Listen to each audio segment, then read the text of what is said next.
Did you know that the same tactics that perpetrators of domestic violence and narcissistic abusers use are actually similar to the tactics that are used on prisoners of war?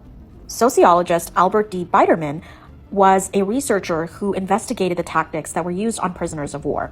And what he found were that there were many common principles behind an interrogator's control, a coercive control over those prisoners. And that included the 3Ds: dependency, debility, and dread.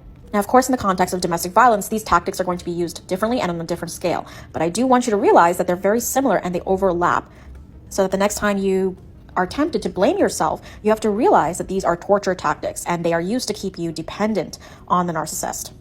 One of the first tactics is isolation. Now, obviously, prisoners of war are physically isolated, but in an abusive relationship, this is when the abuser coerces the victim into cutting off their social networks. They try to alienate the victim by making them think they don't have any support, that no one would believe them, and they try to cut off or diminish any positive feedback they receive.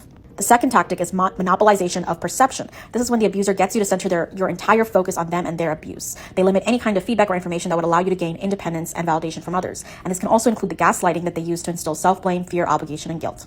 The third tactic is humiliation and degradation. This is when they insult you, taunt you, to ensure that your self-esteem is diminished and you feel like it's more costly to speak out or defend yourself, so you comply because you'll be punished otherwise, and you become dependent on the abuser's validation.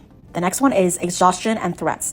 Abusers tend to physically deprive you of sleep, right? They start these crazy-making arguments and they instill fear and anxiety through threats. The survivor is so exhausted trying to predict the abuser's next move and analyzing their behavior that they have little time for self-care or for recovery. And last but certainly not least, occasional indulgences. This is also known as intermittent reinforcement, while the abuser intermittently rewards you with love bombing or peace from the abuse in order to make you invested and hooked and keep you hoping that they will return to their false self.